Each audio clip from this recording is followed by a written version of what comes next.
warahmatullahi wabarakatuh. Halo, apa kabar pemirsa? Senang sekali pada perjumpaan kita kali ini, saya Nurul Naila dapat kembali menemani Anda dalam acara meraih akses menggapai dunia. Dan seperti biasa, selama 30 menit ke depan akan menemani waktu santai Anda untuk menyaksikan pemanfaatan dari program KPU Yuso bidang telekomunikasi dan informatika yang ada di seluruh pelosok tanah air. Dan senang sekali pemirsa, pada kesempatan kali ini saya bisa berada di Provinsi Sulawesi Tenggara, tepatnya di Kota Kendari. Dan sekarang saya berdiri di depan Tugu Persatuan Kendari yang merupakan jantung dari Kota Kendari itu sendiri. Nah pemirsa, seperti apa sih seluk-beluk dari Kota Kendari? Wah, saya juga semakin penasaran, jadi kita telusuri yuk. Kota Kendari merupakan ibu kota dari Sulawesi Tenggara yang diresmikan sebagai kota madya tanggal 27 September 1995. Kota Kendari memiliki luas 295,89 km persegi yang terdiri dari 6 kecamatan dan 54 kelurahan. Nama Kendari sendiri berasal dari kandai, yang merupakan alat dari kayu yang digunakan nelayan Kendari untuk mendorong perahu ke laut sekaligus menjadi alat dayung perahu. Beberapa tahun yang lalu, kota kita ini, Kendari, itu masuk dalam deretan 10 kota yang kotor di Indonesia. Ini berita resmi dari Kementerian Lingkungan Hidup. Selang beberapa waktu, 4 tahun berturut-turut kita dapat dipurah. Untuk membangun kota Kendari ini, kita butuh orang-orang yang otaknya otak Jerman, tangannya tangan Jepang, dadanya dada Madinah. Otaknya cerdas, tangannya terampil, dan punya integritas diri yang utuh. Pengembangan teknologi informatika itu tidak sebuah keniscayaan. Kita tidak bisa mengambil jarak ya untuk kemudian melakukan pembangunan dan penataan tanpa ditunjang dengan IT yang bagus.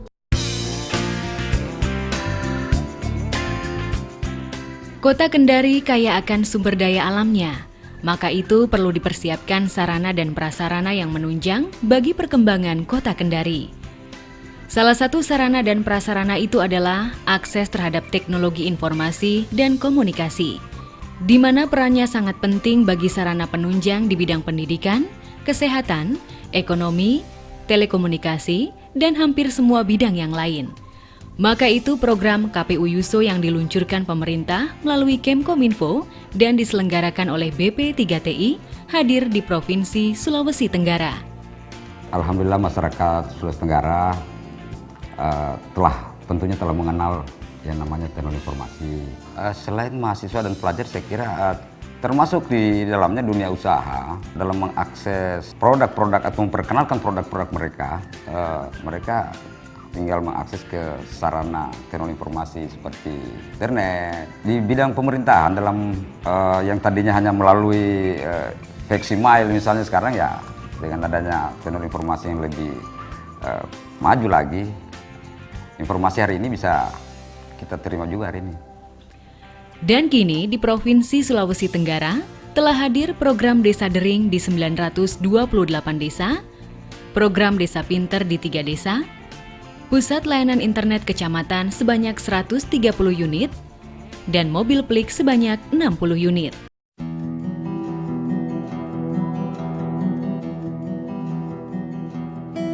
Teknologi informasi dan komunikasi memiliki 3 fungsi utama yang digunakan dalam pembelajaran, yaitu yang pertama, teknologi berfungsi sebagai alat bantu atau tools bagi pengguna atau siswa untuk membantu pembelajaran. Yang kedua, teknologi berfungsi sebagai ilmu pengetahuan atau sains. Yang ketiga, teknologi berfungsi sebagai bahan dan alat bantu untuk pembelajaran atau literasi. Dan ketiga fungsi itulah yang selalu dipraktekkan oleh Sutina Aryani atau yang akrab disapa Ani. Mahasiswi Fakultas Teknologi Informasi dan Komunikasi di Universitas Muhammadiyah Kendari ini memang berkeinginan untuk sukses di bidang teknologi informasi. Sepintas memang tak ada yang menonjol dari diri Ani. Ia bukan dari keluarga kaya raya atau terpandang, ia juga tak mempunyai piala atau piagam yang bisa dibanggakan. Namun di sisi lain yang patut diacungi jempol ialah prestasi nilainya yang bagus dan keinginan mulianya untuk menaikkan haji kedua orang tuanya. Berkat prestasi nilainya itulah, kini Ani yang telah menginjak semester 5 ini menjadi salah satu dari 10 mahasiswa dan mahasiswi yang terpilih menjadi operator dari Emplik yang berada di Universitas Muhammadiyah Kendari. Gadis kelahiran 22 tahun yang lalu ini, kesehariannya jauh dari mewah, dengan tinggal di rumah kos karena jauh dari rumah. Ani berharap suatu saat akan berhasil menjadi manusia yang menguasai teknologi informasi.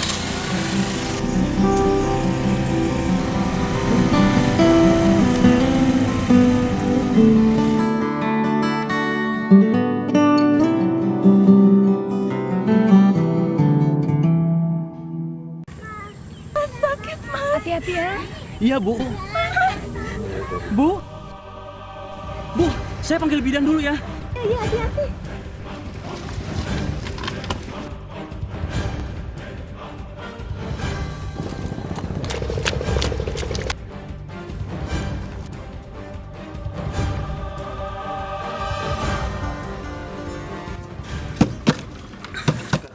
Halo, sore. Istri saya mau melahirkan, Bu. Iya, Pak. Saya butuh pertolongan cepat, Bu. Baik, saya akan segera ke sana.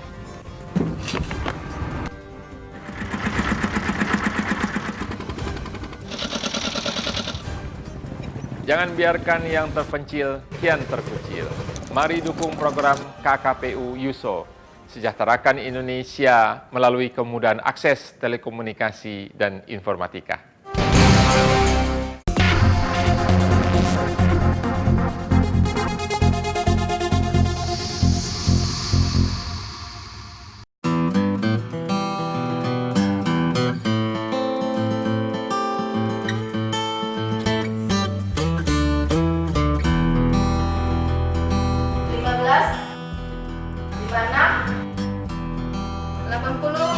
Tahan, kacing.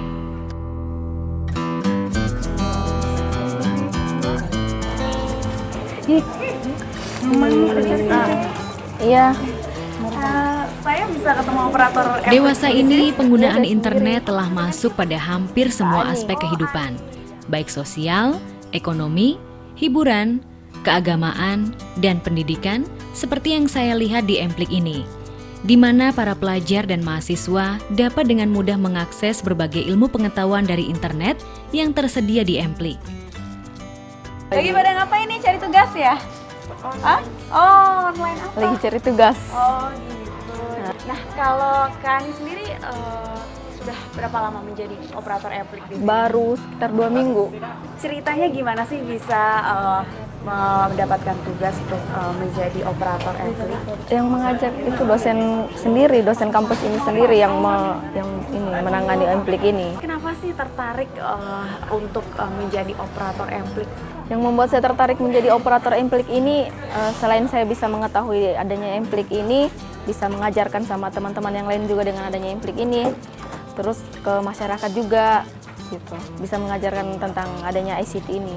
Dan Emplik yang berada di Universitas Muhammadiyah ini terdiri dari 2 unit, di mana yang satu unit berkeliling dan beroperasi di daerah-daerah terpencil di Kota Kendari. Sedangkan satu lagi yang dioperasikan Ani dan rekan-rekannya beroperasi di kampus. Namun, Emplik ini tetap terbuka untuk umum. Emang ada berapa operator sih yang bertugas di Emplik ini kan? Operator yang bertugas di sini tuh ada 6 orang. Saya sama teman saya yang 5 orang. Jadi kadang kalau lagi pada tidak ada kegiatan masing-masing bisa tuh gantian. Kemkominfo dan BP3TI menyiapkan perangkat yang sangat lengkap di dalam Emplik yang terdiri dari 1 server, 6 laptop untuk klien, 1 printer multifungsi, kursi untuk pengguna, TV LCD untuk memutar film dokumenter pendidikan atau tentang sosialisasi pendidikan, pengeras suara, genset, dan antena receiver. Nah, kalau seperti ini nih, ini berarti cukup bagus ya? Ada di angka 73, cukup bagus untuk digunakan akses internetnya. Karena sebagai sarana untuk pendidikan, maka tarifnya pun disesuaikan dan terhitung sangat murah. Siapa saja boleh main mobil ini. Tarifnya itu 2.500 per jam. Sejak kehadiran Emplik di Universitas Muhammadiyah Kendari 2 bulan yang lalu, Antusiasme para mahasiswa dan pelajar serta masyarakat akan teknologi informasi makin meningkat. Mbak Ani sendiri sangat antusias dengan kehadiran Emplik yang sudah 2 minggu ia operasikan. Bukanya mulai dari jam 8 pagi sampai jam 5 sore. Dan untuk menjadi operator Emplik, Mbak Ani dan rekan-rekannya yang lain melalui proses pemilihan secara ketat, lalu setelah itu ikut pelatihan cara mengoperasikan Emplik. Ada pelatihan dulu dari kampus, terus ikut mendaftar. Abis itu ditawarin sama dosennya, dosen pemegang Emplik ini mau jadi operator. Saya bilang iya, mau jadi sekaligus tambah-tambah pengalaman juga. Dari mahasiswa dan untuk mahasiswa. Mungkin kalimat ini tepat diperuntukkan bagi Mbak Ani dan teman-temannya sesama operator Emplik lainnya.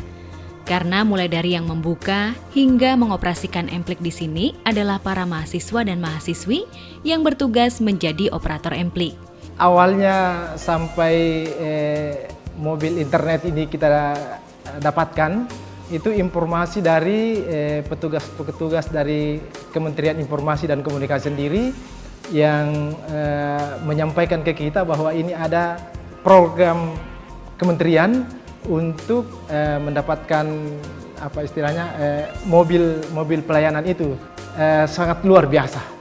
Yang pertama, membantu mahasiswa kami untuk pelayanan internet itu yang istilahnya lebih baik lagi.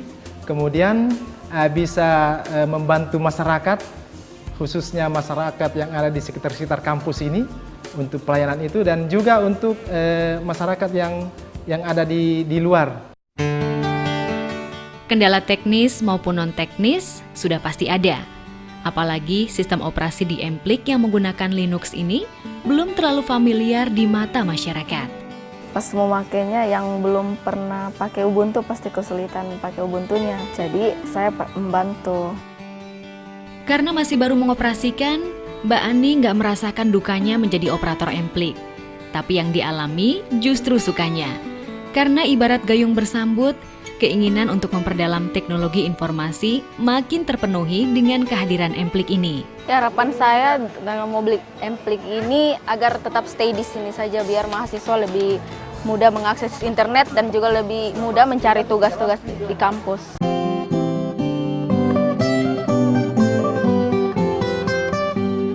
Emplik yang merupakan salah satu produk dari program KPU Yuso bidang telekomunikasi dan informatika yang diluncurkan pemerintah melalui Kemkominfo dan diselenggarakan oleh BP3TI ini menaruh harapan besar agar masyarakat memanfaatkan dengan sebaik mungkin. Kisah Kak Ani tadi patut untuk dijadikan contoh bahwa sebagai seorang operator Emplik dan juga mahasiswa yang menekuni bidang teknologi informasi dan juga komunikasi, ia juga turut mempergunakan kemampuannya tersebut untuk membantu pelajar, mahasiswa dan juga masyarakat yang membutuhkan akses terhadap teknologi informasi dan juga komunikasi.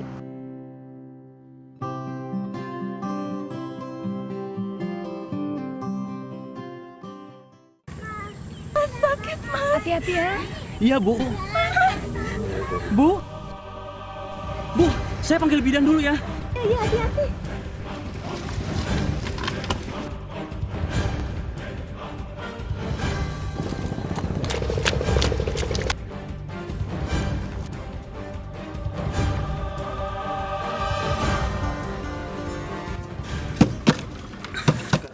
Halo, sore. Istri saya mau melahirkan, Bu. Iya, Pak. Saya butuh keterangan cepat, Bu. Baik, saya akan segera ke sana.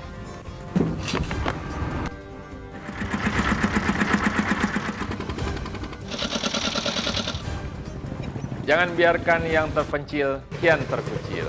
Mari dukung program KKPU Yuso. Sejahterakan Indonesia melalui kemudahan akses telekomunikasi dan informatika.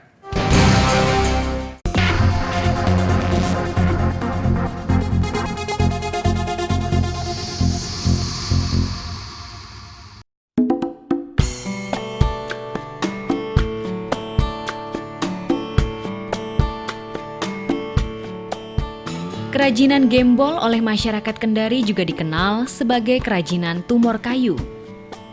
Hal ini karena bahan dasar untuk kerajinan tersebut diambil dari akar kayu yang menyerupai benjolan tumor atau penyakit pada manusia. Dan kerajinan ukiran yang berkembang di kota Kendari pertama kali diperkenalkan oleh tentara Jepang ketika menguasai Provinsi Sulawesi Tenggara. Mereka terinspirasi untuk mengolah kayu menjadi berbagai bentuk kerajinan setelah tahu kayu di provinsi ini cukup banyak cadangannya serta bervariasi jenisnya. Hingga kini masyarakat Kendari masih memproduksi kerajinan gembol ini. Namun beberapa tahun belakangan ini, kerajinan ini telah berkembang menjadi berbagai kerajinan ukiran. Dan salah satu yang memproduksi berbagai kerajinan ukiran ini adalah Pande Permadi. Lulusan STMI Kota Malang ini telah mewarisi keahlian membuat ukiran dari ayahnya, I Gede Tanda, yang memang seorang seniman ukiran dari Pulau Bali. Melalui galeri milik ayahnya ini, pria 30 tahun yang kini dikaruniai 2 orang anak ini membuat berbagai bentuk ukiran, mulai dari meja dan kursi hingga mebel dengan ukiran taman laut dan naga, serta ukiran dari akar kayu yang disebut kerajinan gembol.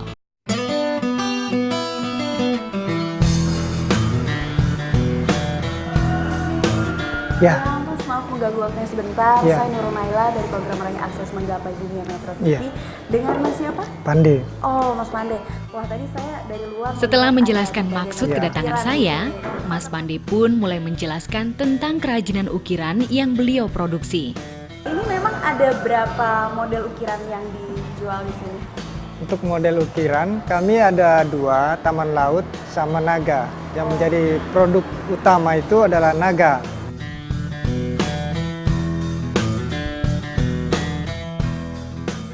Selain meja dan kursi ukiran, Mas Pande juga memproduksi ukiran lain seperti patung, mebel ukiran tempat tidur, serta lemari knockdown atau lemari bongkar pasang. Pada umumnya orang salah dalam mengartikan gembol ya. Gembol itu kebanyakan orang mengatakan ini, misalnya contoh meja ini misalnya, ini gembol. Padahal ini sebenarnya cuman ya meja yang seperti biasa ini umum dari akar kayu. Padahal gembol itu adalah yang hasil yang rusak, itu melalui proses alami rusaknya, itu yang kami katakan gembol. Jadi gembol itu adalah penyakit oleh kayu itu yang rusak. Karena keunikan kerajinan ini, apresiasi terhadap kerajinan gembol mengalir dari berbagai daerah. Para konsumen biasanya datang dari berbagai daerah, bahkan permintaan terhadap kerajinan gembol ada juga yang datang dari mancanegara, seperti Jepang, Korea, negara-negara di Eropa, dan Timur Tengah. Untuk ke luar negeri, umumnya pembeli saya ini datang ke sini. Karena ini kan barang seni, jadi harus mereka saksikan secara langsung. Kalau saya juga memasarkan juga melalui internet. Nah, Mas, ini memang ini gimana sih, ditempel-tempel atau gimana sih sehingga bisa menjadi ukiran seperti ini? Ini nggak ada tempelan sama sekali, Mbak. Ini murni dipahat. Oh, makanya Dipahat. prosesnya Prosesnya cukup butuhkan lama, waktu, iya. ya. Dan usaha yang dirintis sejak tahun 2000 oleh ayahnya Mas Pande ini telah memperoleh berbagai penghargaan. Salah satunya penghargaan para makarya dari Presiden Republik Indonesia. Keunikan kerajinan ini terletak pada bahan dasarnya. Biasanya bahan-bahan tersebut dipilih dan diambil dari akar kayu yang berkualitas tinggi, sehingga akan menghasilkan karya yang berkualitas tinggi pula. Kami menggunakan jati raha atau muna. Ya, karena kualitas jatinya itu lebih bagus. Tekstur jatinya itu berwarna coklat dibandingkan dengan jati Kendari. Sedangkan untuk proses pembuatannya sendiri ada beberapa tahap. Mulai dari tahap menggambar pola ukiran, lalu proses mengukir yang biasanya waktunya ditentukan dari tingkat kesulitan motif ukiran, ada yang 1 bulan, 2 bulan, hingga 3 bulan. Setelah itu, baru ukiran dihaluskan dengan cara diamplas, lalu diberi cat dasar sebelum finishing. Sampai sekarang ini yang lebih disukai meja dan kursi. Untuk rate yang murah itu bisa 3 jutaan sampai 150 juta. Setelah menjalankan profesi yang beliau dapatkan dari ayahnya I Gede Tanda, Mas Pande sering mengalami kendala dengan masalah permodalan. Karena memang akar pohon kayu jati yang dibeli dari petani sangat mahal harganya. Karena selain makin langka, akar kayu yang sudah berusia puluhan tahun makin sulit didapat. Kalau Mas Pande sendiri pernah nggak sih mendengar tentang program KPU Yuso bidang telekomunikasi dan informatika? Belum ya? Kalau boleh tahu apa itu? Jadi KPU Yuso ini merupakan program dari pemerintah melalui Kementerian Komunikasi dan Informatika dan juga disupervisi oleh BP3TI. Ya, jadi tujuannya itu adalah untuk membantu masyarakat yang berada di daerah pedalaman atau wilayah terpencil agar mereka tidak lagi sulit dalam mengakses teknologi informasi dan juga komunikasi. Salah satunya adalah internet. Nah, kalau mobil Emplik sendiri Mas Pande sudah pernah lihat? Saya sendiri belum, Pak. Belum juga. Iya. Dan Mengenai masalah pemasaran dan pengembangan model produk kerajinan ukiran, saya menyarankan agar Mas Pande memanfaatkan internet. Apalagi kini sudah ada Emplik yang beroperasi di Kota Kendari. Melalui Emplik yang merupakan salah satu produk dari program KPU Yuso bidang telekomunikasi dan informatika yang diluncurkan pemerintah melalui Kemkominfo dan diselenggarakan oleh BP3TI ini, nantinya Mas Pande bisa memanfaatkan teknologi informasi dan teknologi komunikasi sebagai media untuk mendukung kesuksesan usaha kerajinan ukiran gembolnya. Dengan memanfaatkan internet ini, saya mengharap lebih dikenal lagi oleh dunia karena pemesanan barang cukup lancar dan lebih dikenal lagi oleh masyarakat. Saya yakin dengan bekal ilmu yang didapat dari bangku kuliah serta dari kedua orang tuanya, Bapak I Gede Tanda dan Ibu Sunani, kelak Mas Pande akan menuai kesuksesan melebihi kesuksesan yang didapat oleh ayahnya.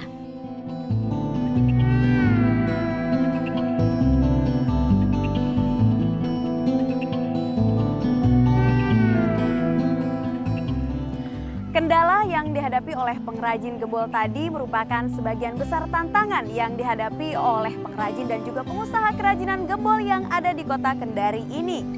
Untuk itu sangat diperlukan kemampuan yang memadai, tak hanya membuat dan juga mengandalkan kemampuan secara manual, tetapi juga dibutuhkan teknologi informasi dan juga komunikasi sebagai sarana untuk mendukung kesuksesan. Dan tentunya untuk mencapai semua itu tidaklah mudah, namun Anda harus ingat, where there is a will, there is a way. Di mana ada kemauan, disitulah akan ada jalan. Nah pemirsa, sampai di sini dulu perjumpaan kita. Akhir kata, saya beserta kru yang bertugas mohon pamit undur diri dari hadapan Anda. Sampai ketemu lagi minggu depan dalam acara Meraih Akses Menggapai Dunia selanjutnya dengan tayangan dan kisah inspirasi menarik lainnya hanya di Metro TV. Dan dengan hadirnya program KPU Yuso bidang telekomunikasi dan informatika ini, yang terpencil kini tak lagi terkucil. Sampai jumpa dan salam era digital.